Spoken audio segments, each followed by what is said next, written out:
there is a fundamental truth, but wishing to explain it, I've already forgotten the words. I will not attempt to explain Tao Qian's fundamental truth, but I will remind us of an insight provided centuries earlier by Zhuangzi, the unencumbered figure from the 4th century, whose witticisms Tao Qian took to heart.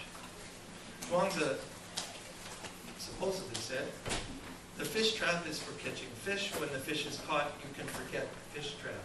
Words are for expressing sentiment. When sentiment is expressed, you can forget the words." The history of the Qin compares Tao Qian to Bo Yi, Yuan Xian, and Wong Qiqi, etc., who, as we have seen, live on in Chinese cultural memory on account of their virtuous conduct and excellence of character, albeit expressed in various keys and prima facie incommensurate. But Tao Qian's Qin playing was truly unique, because for him music per se was not the point. Just as his sentiment was beyond words, so also was the music of his Qin beyond sound. He is said to have played an unadorned Qin, that is, a Qin with no strings at all, famously saying, "It's simply the expressive gist within the Qin that counts. Why weary about the sounds of the strings?" There's no question that Qin music at its finest can transport player and listener beyond the mundane. But for some two millennia and more, the Qin has also served as the vehicle for the transmission of intrinsic cultural property. And herein lies the crux of Van Bullock's encapsulation of Qin ideology. As cultural property, it is the convergence of material culture and intrinsic cultural values expressed iconographically through the portrayal of mirrors of virtue as represented and embodied in the conduct of exemplary individuals. A cultural biography of the Qin, that is, an accounting of the life, so to speak, of an artifact, would itself necessarily speak to material and metaphor, as Professor Chun has cogently written. And perhaps it would include what I am terming a cultural iconography. Here today, I wish merely to turn around the idea of a Qin ideology, suggesting that instead of the ideology being an aspect of the Qin itself is the representational iconographic vehicle for portraying a potent cultural ideology of persona and the aesthetics of self-envisioning that happens to fit it perfectly. And this iconography is materialized in the portrayal of Qin players of olden days. The Qin itself has a premier and enduring place in Chinese material culture, yet the less tangible way of the Qin Dao, as expressed through the portrayal of exemplary individuals with whom the Qin has been associated, has been an inextricable component of the makeup of Chinese literary, artistic, and aesthetic experience. And moreover, it has functioned as a symbolic, iconographic representation of ideas and values integral to Chinese humanistic life. 应该关注的问题是，假设情是一个，它有自己本身就是一个 ideology， 而且它是一个代表一个文化的传统。其实传统是有延展性、有演进、有发展的。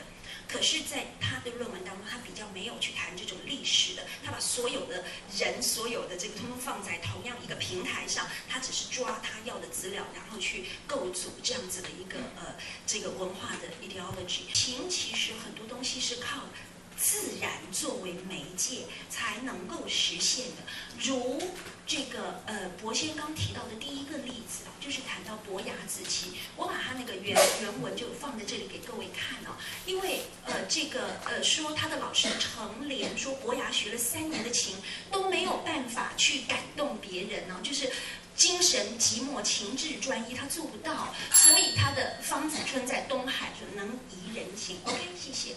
好，所以就把伯牙带到那个荒凉的岛上。各位看，荒凉的岛上是什么感动了他，或者是什么刺激了他？是他的老师也走了吧，一个人变成了漂流荒岛的鲁滨孙。好，那变成了漂流荒岛的鲁滨孙之后，他就开始对于情感或者对于自然有了更深的体悟。各位看他听见那个海上的那个海浪来去哦，山林杳鸣，群鸟悲号，于是他才真正的感受到那个情的如何跟自然之间有所呼应的力量。我在这里我想表达就是说，如果没有这个山林杳鸣、海浪鼓沫、群鸟悲嚎，伯牙是不可能去真正触动他内在的情感。所以在情当中，一个更重要的议题是它跟自然的关系，它跟自然之间怎么样去呼应。I will give two brief examples of the highly specialized locomotion of gibbons. The first, both are video clips I made in a French zoo. You see a yellow-cheeked crested gibbon. This is the female. She will walk on two legs. She picks up some fruit and then walks to her favorite tree. They usually like to spend their time on top of trees, even in captivity. And there is an opportunity, they like to eat their stuff not on the ground but on the tree. She notices that she has both hands full. How is she going to climb? Now she's putting one piece of food into her mouth, and one arm is enough to climb.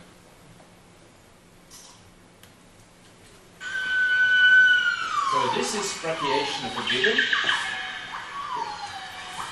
This is the typical hanging posture. In the background you hear another gibbon call. The neighboring pair, the male of the neighboring pair is calling in the background. We call this gibbon song. Oh, that's something else. Now he's standing bipedally. He's slowly traveling around in the tree. He's even climbing, absolutely faultlessly. This is slow locomotion. When they go fast, it's very difficult to follow them with the apes. Gibbons make up 70% of the apes. There are 4 genera. We have one genus, it's called the Siamans. These are the biggest ones. The biggest ones with a throat sac which they inflate during calling. The crested gibbons with 6 species. They are named so because of their crest. Bullocks, 2 species, and smaller dwarf gibbons with 7 species. And these genera are less closely related to each other than humans and chimpanzees, which just goes to show that these splits between the genera are very old. And I give you a brief example of this. Imagine these are just a few seconds out of a songbout of 12 minutes duration. You will hear this is the male gibbon, this is the female gibbon with baby. You will hear a short phrase by the male, then the female interrupts him with a completely different female phrase, and he falls silent, waits until she has finished, and then inserts another phrase as a reply to her phrase.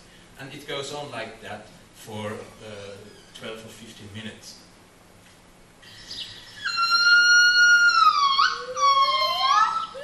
Interrupts him, he waits and answers.